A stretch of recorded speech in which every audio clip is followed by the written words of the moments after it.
अजीम बिस्मिल्लाहिर्रहमानिर्रहीम। अस्सलाम वालेकुम स्टूडेंट, मैं हूँ इकरा अज़हर और आज की वीडियो में मैं आपको MTH 101 का लेक्चर नंबर 31 करवाऊँगी। आई होप कि आपने पिछले लेक्चर 23 से ऑनवर्ड सारे अपने कर लिए होंगे फाइनल के लिए, ठीक है।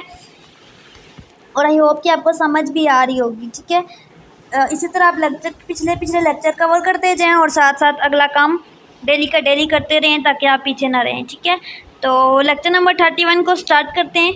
लेक्चर नंबर 31 में क्या है? Evaluating definite integrals by substitution, ठीक है। आपने डेफिनेट इंटेग्रल्स करने हैं। आपने पीछे डेफिनेट इंटेग्रल्स पढ़े थे लेक्चर नंबर 30 में, ठीक है। अब आपने करना है बाय सब्स्टिट्यूशन। सबसे पहले आपने करना क्या है? अप्रोक्सीमेशन बाय रामन सम और बाय सब्स्टिट्यूशन। तो इसमें देखें, यहाँ पे सबसे पहले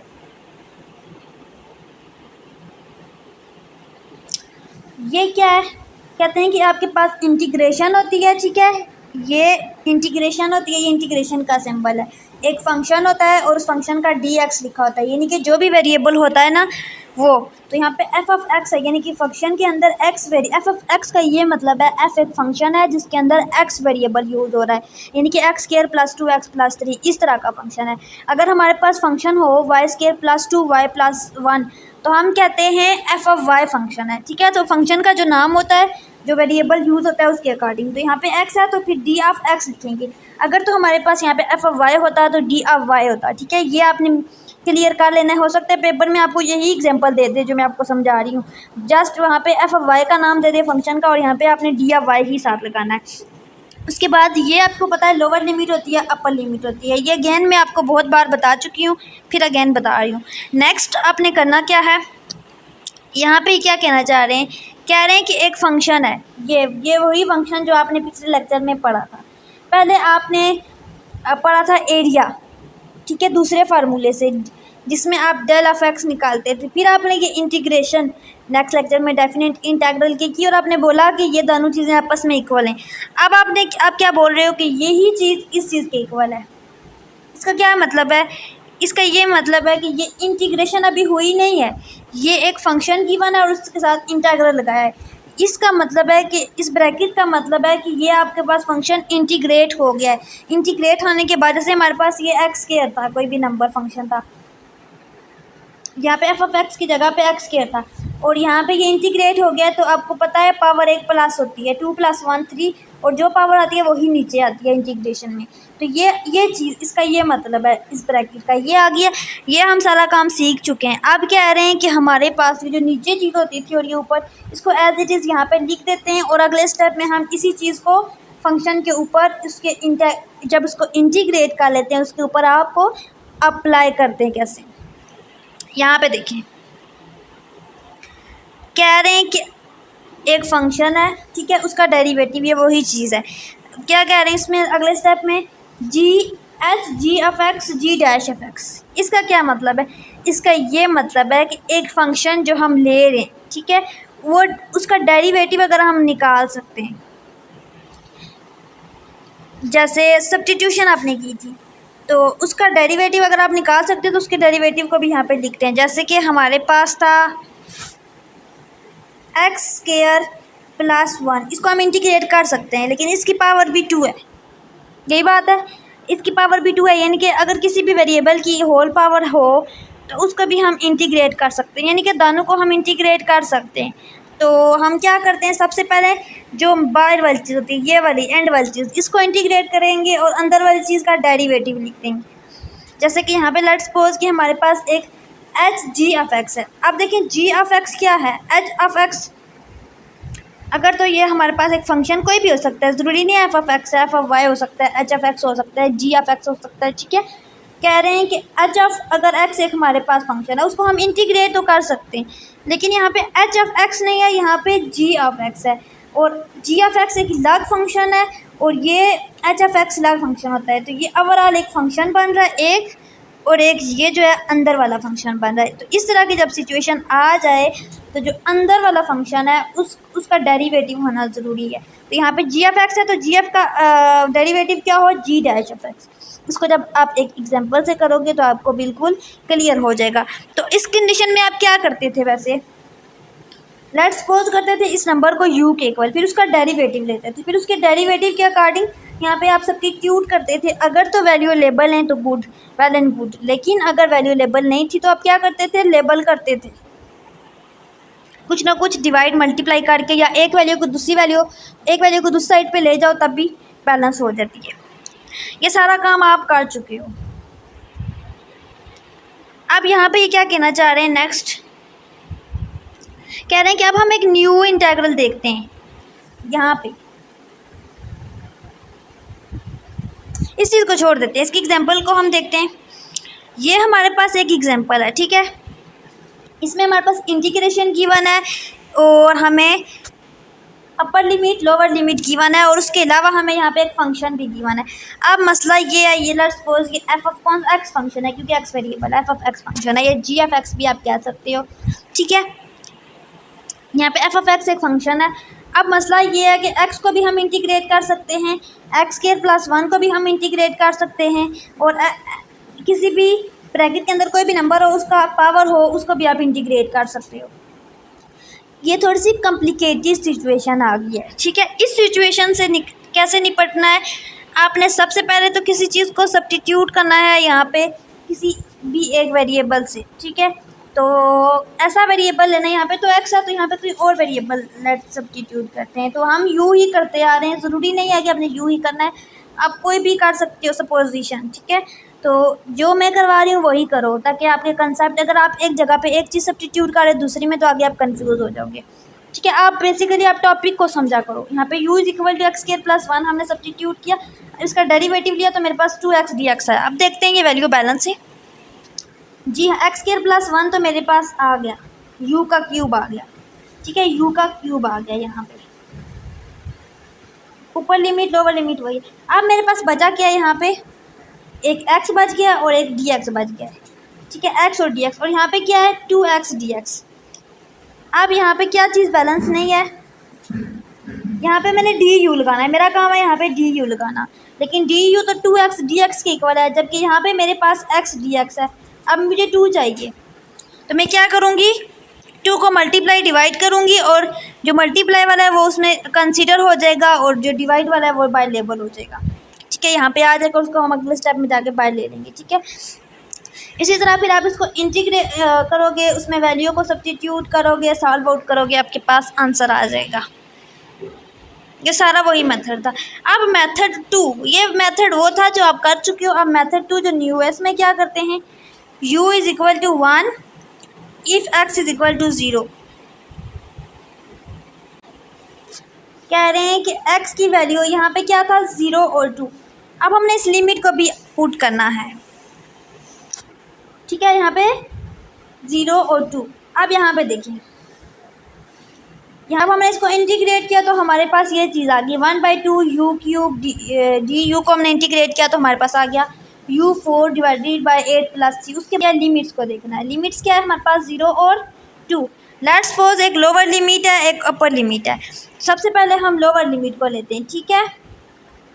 जब x हम 0 रख रहे हैं, अच्छा लिमिट हमारे पास जो वेरिएबल होता है ना उसमें पुट करते हैं। तो यहाँ पे कौन सा वेरिएबल है, x है, ठीक है।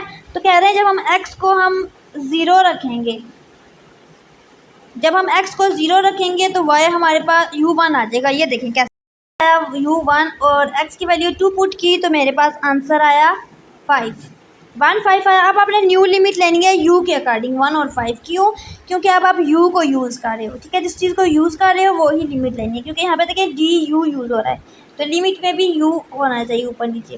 पहले x वेरिएबल की अकॉर्डेंस लेते थे, ठीक है। इसको जब हमने लिया था अभी मेरे पास आंसर 78 आया, दूसरे मेथड से भी 78 आया। तो ये डिफरेंट मेथड होते हैं, ठीक है, इंटीग्रेशन के। आपको हो सकता है पेपर में कोई एक मेथड दे दें कहें करें सॉल्व, या आपको इंटीग्रेशन का क्वेश्चन दे दें और कहें सॉल्व करें, कोई मेथड मेंशन ना करें, तब आपके मर्जी होते हैं, आपको जो मेथड सही आता है वही अप्लाई कर सकते हो। अब यहाँ पे एक और एग्जांपल है cos pi minus x D of x 0 पाई/4। अब यहाँ पे मसला क्या है, यहाँ पे हम cos x को इंटीग्रेट कर सकते हैं, लेकिन cos पाई माइनस एक्स है, पाई माइनस एक्स को भी इंटीग्रेट कर सकते हैं। अब मैंने करना क्या है, यहाँ से u के इक्वल सपोज करना है, डेरिवेटिव लेना है, और डेरिवेटिव को बैलेंस करने के बाद वैल्यू को पुट करने के बाद मेरे पास न्यू ये फॉर्म बन जाती है।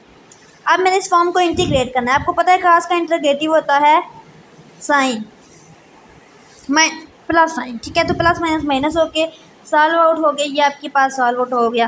अब आपके पास आ गया माइनस साइन u पाई से लेकर 3 पाई/4। ये 3 पाई/4 और ये पाई कैसे आया, जबकि आपके पास क्वेश्चन में 0 से पाई/4 था, ठीक है। आपने पहले क्या किया, एक लिमिट ली x, यहाँ पे 0, इसको पुट किया जब 0 को, तो आपके पास पाई 3 पाई/4 आ गया। लेकिन आपने x को पाई/4 पुट किया तो आपके पास u की वैल्यू क्या आ गई है, 3 पाई/4 आ गई है। पहले पाई आई है, फिर 3 पाई/4 आई है। ये पता है कैसे आती है, ये ऐसे आती है। स्टूडेंट यहाँ पे देखिए u क्या है, गौर से देखें, u किसके इक्वल है, पाई/x। तो लोअर लिमिट क्या है, 0। जब हम इस जगह पे हम u की जगह पे 0 रखेंगे, u is equal to pi minus 0 करेंगे, ठीक है। तो हमारे पास u क्या आएगा, पाई आ जाएगा। ये नहीं कि जब हमने x की वैल्यू को 0 रखा तो हमारे पास u पाई के इक्वल आ गया। इसी तरह आपने अब अपर लिमिट के लिए करना है। यहाँ पे देखिए आपके पास पाई/4 है अपर लिमिट, यानी कि x है, क्योंकि यहाँ पे देखिए वेरिएबल x है, लेकिन हम u के लिए पोजीशन कर रहे हैं। पिछले लेक्चर में हमने ये चीज़ नहीं पढ़ी थी, ठीक है, क्योंकि हम स्टेप बाय स्टेप पढ़ रहे हैं, ठीक है।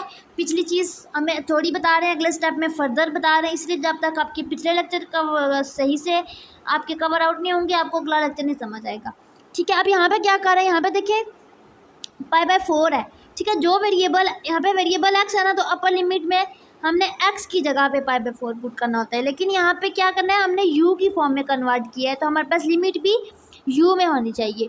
तो यहाँ पे जब हमने अपर लिमिट रखी है, कि x हमने पाई/4 रखा, तो हमारे पास u क्या आ जाएगा, u is equal to pi, u is equal to पाई,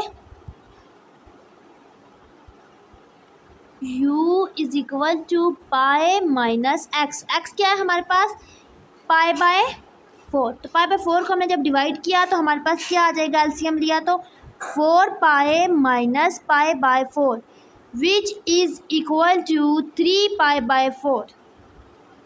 ये कह रहे हैं कि जब हमने x पाई/4 रखा तो हमारे पास u 3 पाई/4 आ गया।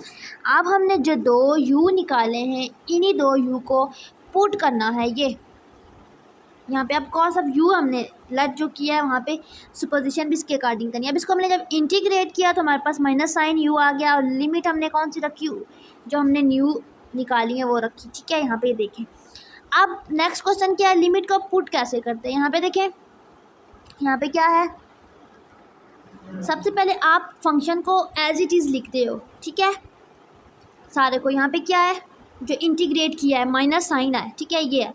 इन्होंने सारे स्टेप एक ही लाइन में किए हुए हैं। यहाँ देखें इक्वल इक्वल, इसलिए आपको थोड़ी कन्फ्यूजन हो रही है कि ये अलग अलग स्टेप है, आप अलग अलग लाइन में कर सकते हो, ठीक है। अब हमारे पास आ गया माइनस साइन u इंटीग्रेट करने के बाद। अब हमारे पास दो लिमिट है, ठीक है। आप साइन u को आपने 2 दफ़ा लिखना है, माइनस साइन को 1 दफ़ा, और फिर जो चीज़ है ना उसको दूसरी दफ़ा। अब आप सोच रहे होंगे दरमियान में हमेशा माइनस साइन आता है, जो भी साइन है आपने माइनस रखना है। अब आप सोच रहे होंगे यहाँ पे तो मैंने स्पेस छोड़ दी है, यहाँ पे मैंने 2 ब्रैकेट छोड़ दिए, मैंने यहाँ पे u क्यों नहीं रखा, मैं तो यहाँ पे u रखना चाहिए था, क्योंकि मेरे पास इंटीग्रेट करके माइनस साइन u आया है, जबकि मैंने माइनस साइन को 2 दफ़ा लिखा है और u दरमियान में से काट दिया और सेंटर में माइनस लगाना है। हमेशा सेंटर में माइनस लगाना है, आंसर कोई भी हो उसको 2 दफ़ा लिखना है। अब जो वेरिएबल यूज़ किया उसको मैंने रिमूव कर दिया, u की जगह पे मैंने ब्रैकेट डाली, क्योंकि मैं u की जगह पे लिमिट्स निकालूंगी, सॉरी जो लिमिट्स पुट करूँगी, जो लिमिट गिवन है, लोअर लिमिट अपर लिमिट, ठीक है। तो सबसे पहले मुझे कौन सी लिमिट गिवन है, अपर। तो अपर लिमिट क्या है, 3 पाई/4 और डिवाइडेड बाय पाई करूँगी। ये देखेंगे स्टेप में यही चीज़ की गई इन्होंने, ठीक है, माइनस, और यहाँ पे माइनस, अच्छा, इनका यहाँ पे मेरा ये माइनस ओवरऑल माइनस है और ये माइनस इसका माइनस है, ठीक है। ये देखें इस इंटेग्रल का माइनस है, समझ आ रही है। अब आपने करना क्या है, माइनस यहाँ पे भी है, यहाँ पे भी है, यहाँ से एक माइनस को अगर हम कॉमन ले लेंगे तो यहाँ पे साइन 3π/4 हो जाएगा, माइनस ये माइनस बाहर वाला है, अंदर वाला माइनस एक बाहर चला गया, और साइन पाए। इसको सॉल्व आउट करोगे जब आप तो आपके पास आंसर आ जाएगा। 3π/4 का क्या मतलब होता है, यहाँ पे देखें 3 क्रॉस पाई का मतलब होता है 180 डिवाइडेड बाय 4।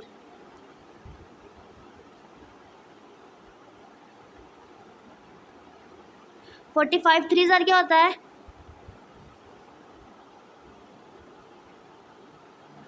या इसको आप ऐसे कर लो,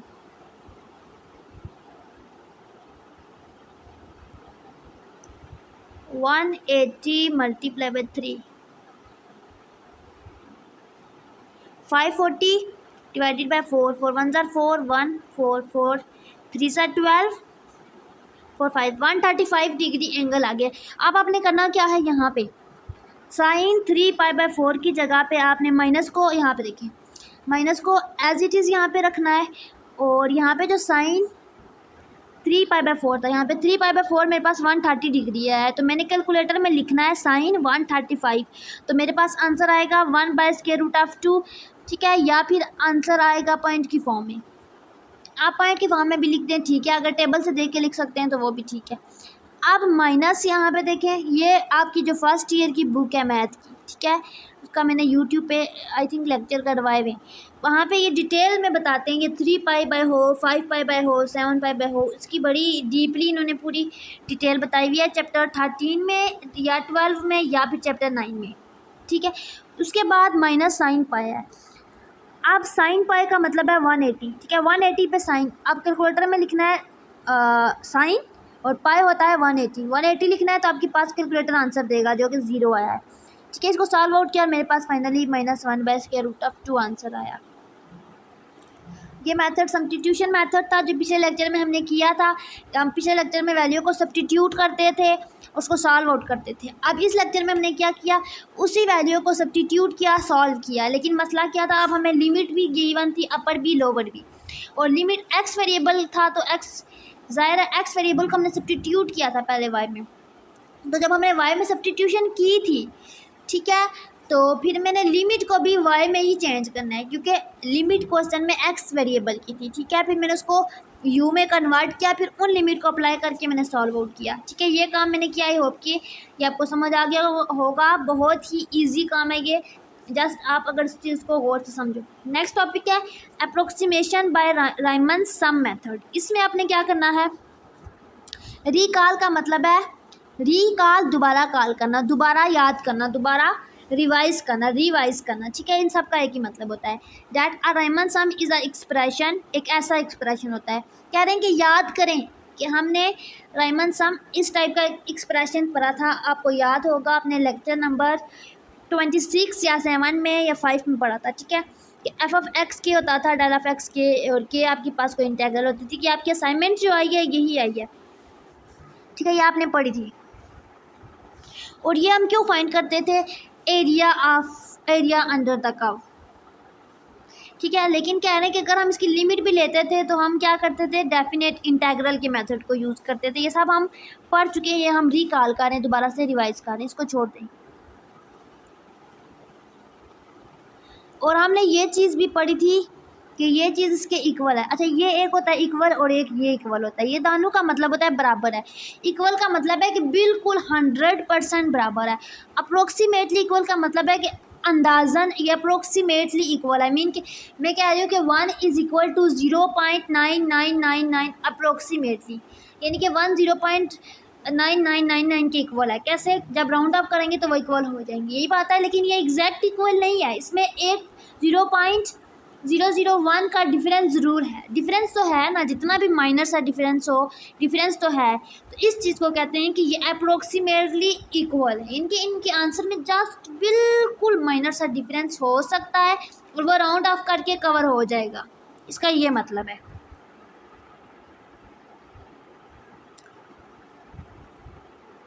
ठीक है, ये सारा आप पढ़ चुके हो, वही चीज़ रिकॉल कर रहे हैं।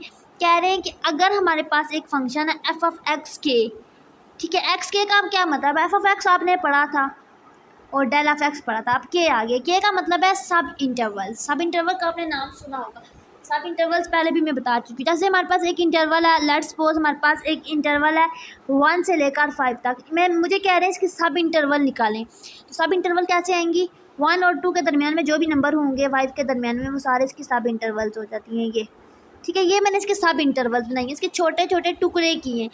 हमारे पास एक रस्सी है, ठीक है, अगर हमारे पास एक बड़ी सी रस्सी है, ठीक है, और मैं उसको काट रही हूँ सेंटर से, उसके 10 पीसीज कर रही हूँ, इक्वल पीसीज कर रही हूँ, ठीक है। तो अब मैं उन सारे पीसीज को जोड़ के उसकी लेंथ कर रही हूँ, या मैं अकेले में लेंथ कर रही हूँ, तो वो सारी उतनी लेंथ आएगी, ठीक है। तो यही चीज़ होती है सब इंटरवल में, किसी चीज़ को तोड़ देना, टुकड़ों में तोड़ देना। इसी तरह डेल एक्स की कह रहे हैं कि अगर एक फंक्शन टूटा हुआ है, ठीक है, उसके वेरिएबल्स को हम बार बार तोड़ें तो फिर उसका डेल एक्स के जो होता है वो भी टूटा हुआ होगा। लास्ट वाले को स्किप कर दें, क्योंकि इस एग्जांपल में आपने पहले इंटीग्रेशन करनी है बाय सब्स्टिट्यूशन मेथड, फिर आपने लेफ्ट एंड पॉइंट का फार्मूला यूज़ करना है, इसका एक फार्मूला होता है, फिर राइट एंड का होता है, फिर मिड जो है लेफ्ट और एंड को प्लस करके डिवाइडेड बाय 2 करो तो आपके पास मिड आ जाता है। ठीक है, ये काफ़ी लेंथी हो जाता है और आई थिंक ये पेपर में नहीं आएगा, तो इसको स्किप कर देते, इसको करने की ज़रूरत नहीं है। आज का लेक्चर यहाँ तक था। आई होप कि आज का लेक्चर आज के लिए बेनिफिशियल रहा होगा। दुआओं में याद रखें। अल्लाह हाफिज़।